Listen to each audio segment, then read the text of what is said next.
people, I'm Juliet. If you don't follow the Thinking Cap on Instagram, you need to.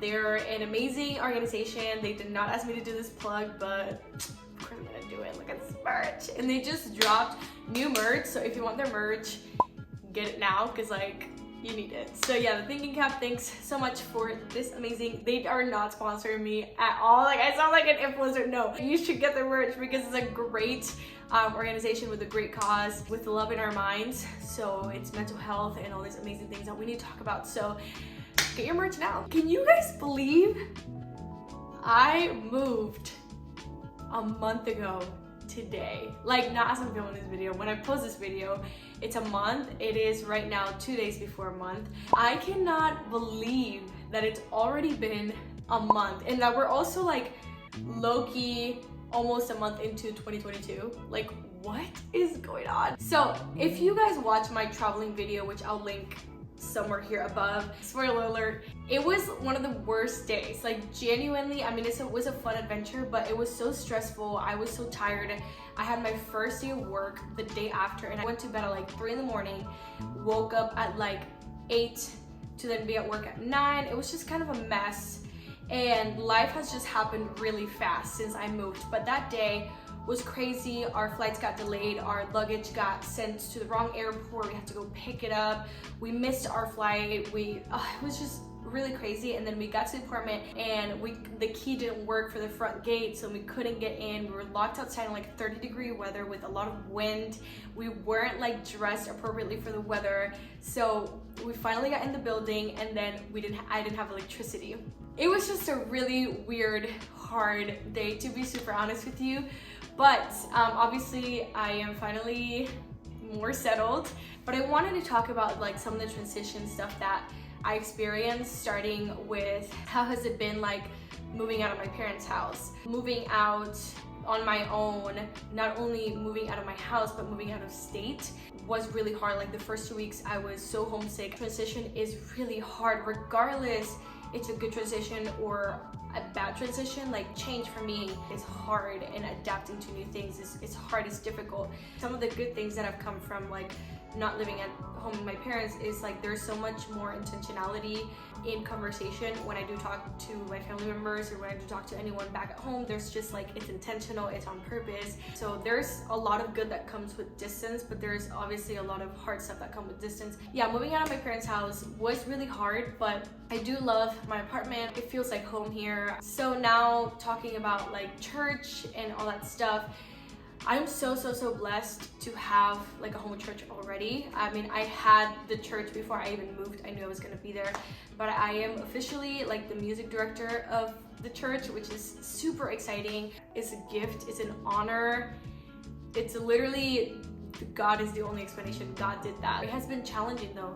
Like, that's one of the transitions that I thought would be a little bit easier, and it was really challenging at first, but now I'm getting the hang of it. It's been a really rewarding experience to put my creative juices and then my passion for the Lord and like put them together, and doing something for Him that glorifies Him is amazing, and I can't explain it in words how incredible it feels. But yeah, but I also cried a lot of tears because I also had to detach from the ministries that I was serving at back home. That was really hard. That is still really hard. I've shed the most tears about that. I do have to say, like, leaving ministries that I served at for a long time and seeing them like flourish and all those things has been an amazing experience to see it and witness it from afar. But it's also been like the most FOMO I've had ever in my life. Like, I'm like, I want to be a part of what God is doing, but I'm also like so grateful that I'm a part of what God is doing here. It's like my heart is split in half, but in a really good way. I think those have been like really two of the biggest transitions. And now, talking about emotionally and mental, I'm gonna be super vulnerable.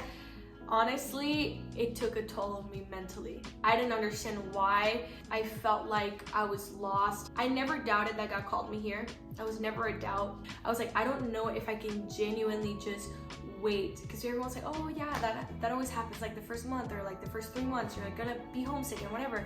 But I felt so like overwhelmed that I was like, I don't know if I can take this feeling for 3 months. It's only been 2 weeks, and I'm like, I was doubting that I could do it.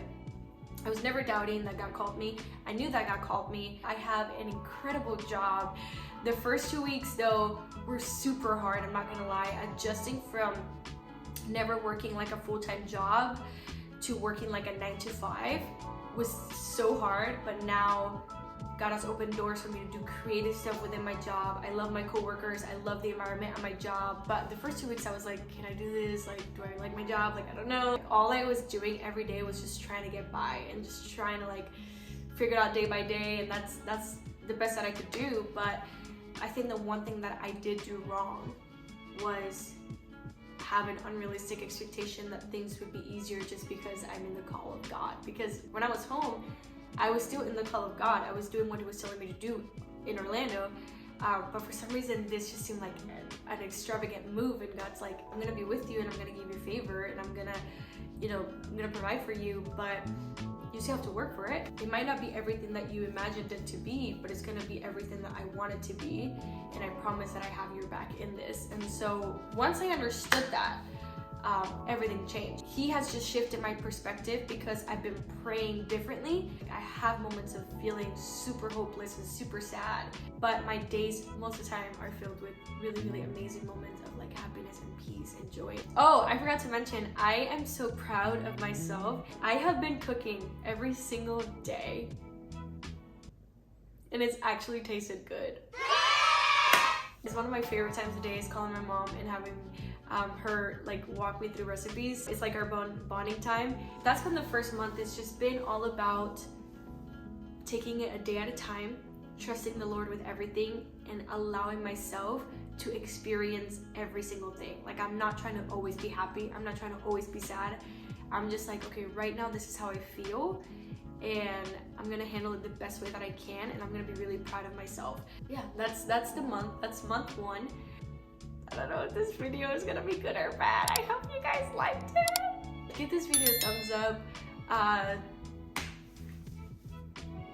because I don't know, like, just if you want to. You don't have to if you don't want to, but you can if you want to. And subscribe to my channel to see videos of life and stuff sometimes when I post. Thank you guys so much for watching, and I'll see you guys very, very soon. Bye.